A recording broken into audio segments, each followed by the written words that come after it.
Welcome to the channel rudimental chemistry. So बच्चों, कैसे हैं आप सब। पिछले वीडियो में हमने कक्षा 10वीं विज्ञान अध्याय 1 जीवों का विकास का लघुत्तरीय प्रश्न 3 अंक वाला किया था। आज के इस वीडियो में हम 4 अंक वाले प्रश्नों का अभ्यास करने वाले हैं और ये इस अध्याय के लिए अंतिम वीडियो है। यदि आप ये तीनों वीडियो देख लेते हैं तो आपके इस अध्याय की पूरी तैयारी हो जाएगी और इसमें कुछ भी क्वेश्चन जो है वो छूटा नहीं रहेगा। तो चलिए ज़्यादा समय न लेते हुए जल्दी से हम शुरू करते हैं। पहला प्रश्न ये आपकी पुस्तक में ही दिया हुआ है। हमारे शरीर के अंदर विशेषकर हमारी आंतों में कई प्रकार के जीवाणु पाए जाते हैं। यह लगभग हर 20 मिनट में प्रजनन करते हैं। प्रजनन के दौरान विभिन्नताएं उत्पन्न होती हैं। पीढ़ी दर पीढ़ी कुछ विभिन्नताएं बढ़ती हैं, जिससे इनकी आबादी में काफ़ी विभिन्नताएं पाई जाती हैं। इस प्रकार इनमें बहुत जल्दी विकास होता है। एंटीबायोटिक दवाइयों से जीवाणु की कई प्रजातियाँ खत्म हो जाती हैं, पर विभिन्नताओं के कारण कोई न कोई प्रजाति बच जाती है जिन पर एंटीबायोटिक का कोई असर नहीं हुआ हो। इनकी आबादी बढ़ने से एंटीबायोटिक प्रतिरोधक बन जाते हैं। तो इस जानकारी के आधार पर हमें कुछ प्रश्नों के उत्तर देने हैं। यहाँ 5 प्रश्न दिए गए हैं। पहला प्रश्न है, जीवाणुओं का विकास प्राकृतिक चयन द्वारा होता है, इस कथन की पुष्टि करें। दूसरा है, किस प्रक्रिया के दौरान विभिन्नता उत्पन्न होती है। तीसरा है, विकास में विभिन्नताओं की क्या भूमिका है। चौथा प्रश्न है, विकास की प्रक्रिया धीमी भी हो सकती है और जल्दी भी, इस कथन के अनुसार धीमी और तेज गति से होने वाली विकास का एक एक उदाहरण देना है। क्या जीवाणुओं की ज़्यादा अनुकूलित प्रजाति एंटीबायोटिक प्रतिरोधक बन जाती है। तर्क सहित इसका उत्तर देना है। ये प्रश्न वैसे तो काफ़ी लंबा है परंतु बहुत सरल है। तो चलिए हम पहले प्रश्न का उत्तर देख लेते हैं, जिसमें पूछा गया था कि जीवाणुओं का विकास प्राकृतिक चयन द्वारा होता है। तो विकास एक सतत प्रक्रिया है और उपरोक्त उदाहरण जो दिया गया, इसमें जीवाणु वातावरण के अनुसार जो अनुकूलित हो जाते हैं वही बचते हैं और प्रजनन के द्वारा कई विभिन्नताएं उत्पन्न होती हैं। इस प्रकार विकास चयन के द्वारा होता है। तो इस कथन की यहाँ पर पुष्टि होती है कि जीवाणुओं का विकास प्राकृतिक चयन द्वारा होता है। प्रश्न दूसरा पूछा गया था कि किस प्रक्रिया के दौरान विभिन्नताएं उत्पन्न होती है। तो इसका उत्तर है, प्रजनन के द्वारा विभिन्नताएं उत्पन्न होती हैं। प्रश्न तीसरा पूछा गया था, विकास में विभिन्नताओं की क्या भूमिका है। तो जैसा कि हम जानते हैं कि विभिन्नताएं उत्पन्न होने पर नई क्षमता उत्पन्न होती है, अर्थात जो कुछ लक्षण पहली पीढ़ी में नहीं थे वह विभिन्नताओं के कारण उत्पन्न हो जाती है। तो ये जो है प्राकृतिक चयन में मदद करते हैं। यदि विभिन्नताएं ना हो तो कोई भी नया लक्षण उत्पन्न नहीं होगा और उस प्रजाति के नष्ट होने की संभावना बढ़ जाती है। नए लक्षण उत्पन्न होने से नई प्रजाति का निर्माण होता है। इस प्रकार हम यह कह सकते हैं कि विभिन्नता विकास में एक महत्वपूर्ण भूमिका निभाती है। चौथा प्रश्न पूछा गया था, विकास की प्रक्रिया धीमी भी हो सकती है और जल्दी भी, इस कथन की पुष्टि कीजिए। तो इसका ऐसा है कि ऐसे बहुत सारे जीव होते हैं जिनका जीवन काल छोटा होता है। तो जब छोटा होता है तो उनमें प्रजनन भी बहुत जल्दी होगा और प्रजनन होने से उनमें कम समय में ही बहुत सारी पीढ़ियाँ उत्पन्न हो जाती हैं। इसीलिए उनमें विकास जो है वो बहुत तेज़ी से होता है। जबकि ऐसे जीव जिनका जीवन काल लंबा होता है तो उनकी कई पीढ़ियाँ आने में वर्षों का समय लग जाता है। कई बार ये जो है बहुत ही लंबा समय रहता है। तो इस प्रकार विकास की प्रक्रिया जो है वो धीमी हो जाती है। उदाहरण के लिए जैसे सूक्ष्म जीव होते हैं, उनका जीवन काल कम समय का होता है, तो प्रजनन की प्रक्रिया भी बड़ी जल्दी शुरू हो जाती है और विकास तेज़ी से होता है।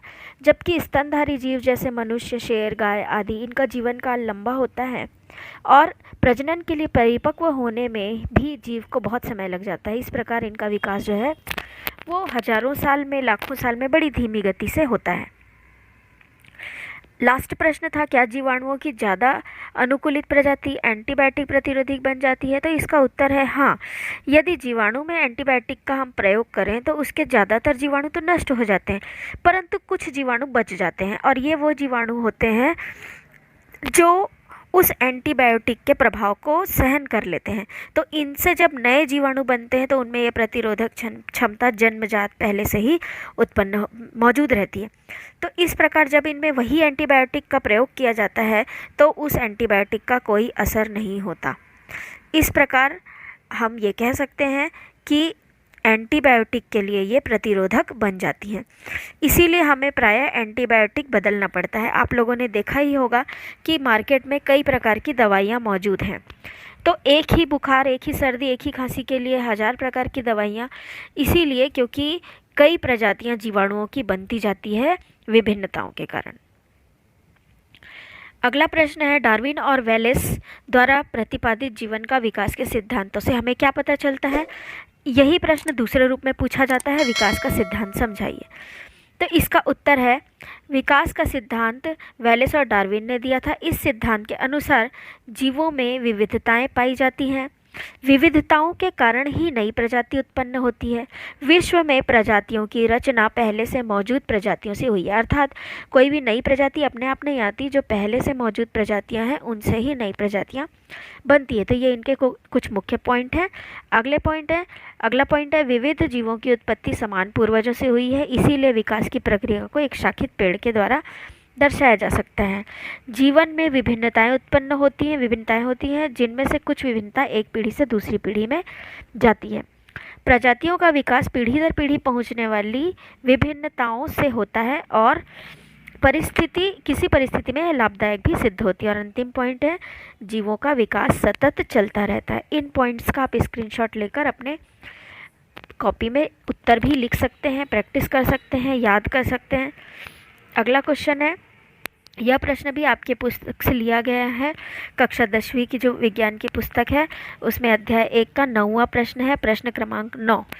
यहाँ पर एक चित्र दिया हुआ है और 3 प्रश्न पूछे गए हैं।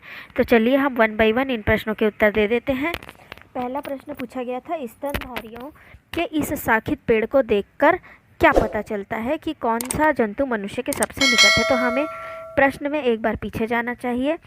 यहाँ पर आप देखिए कि यहाँ पर ये स्तनधारी से 2 शाखाएं निकली हैं, एक प्लेटिपस और दूसरा जो पुनः 2 भागों में बटा है, एक में गाय, दूसरे को फिर से 2 भागों में बांटा गया है। तो ये जितना ज़्यादा एक दूसरे के निकट रहेंगे, यहाँ पर आप देखिए कि मनुष्य और चिंपांजी जो हैं वो सबसे एक दूसरे के निकट हैं। तो चित्रानुसार हमें ये पता चलता है कि चिंपांजी और मनुष्य सबसे निकट के संबंधी हैं। दूसरा, 2 जंतुओं का नाम लिखिए जिनमें कम से कम संबंध हो। तो इसके लिए भी हमको पीछे जाना चाहिए। अब यहाँ पर हम देख सकते हैं कि ये जो सबसे पहली और बड़ी शाखा निकली है, तो प्लेटिपस से गाय भी बहुत दूर का संबंध रखती है, घोड़ा और कुत्ता भी काफ़ी दूर का संबंध रखते हैं। तो यहाँ पर हम उन दोनों में से किसी का भी नाम यहाँ पर हम लिख सकते हैं। तो अगले प्रश्न में देखिए, प्लेटिपस तथा गाय में सबसे कम से कम संबंध है। सबसे ज़्यादा संबंध के लिए आपको चित्र को देखना चाहिए। इसमें मूषक और चूहा काफ़ी पास पास हैं। इसके अलावा मनुष्य और चिंपांजी भी बहुत पास पास है और घोड़ा और कुत्ता भी। तो आप इन तीनों में से भी किसी एक का नाम लिख सकते हैं। अंतिम प्रश्न था कि इस चित्र से इन जंतुओं के विकास के बारे में अपनी समझ को विस्तार से समझाइए। तो इस चित्र से हमको यह पता चलता है कि अलग अलग प्रजातियों का विकास एक ही पूर्वज से हुआ है।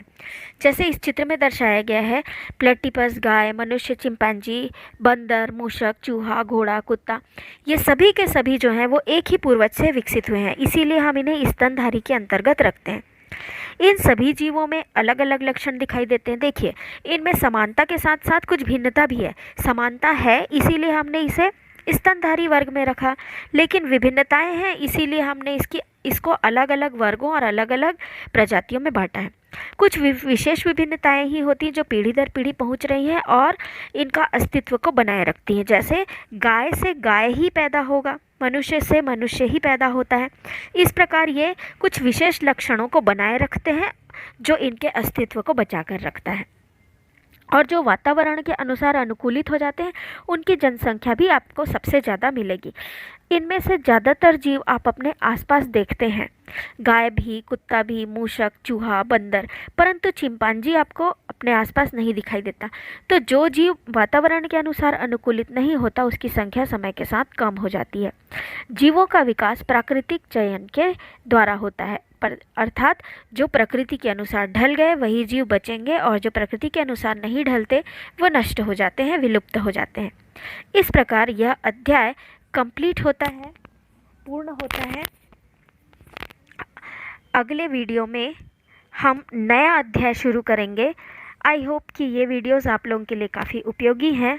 आप इन्हें ज़्यादा से ज़्यादा वॉच करिए, शेयर करिए और इस चैनल को सब्सक्राइब कर लीजिए ताकि आपको टाइम टाइम पर नए वीडियोस मिलते रहें। Thank you, keep watching, like, share and subscribe.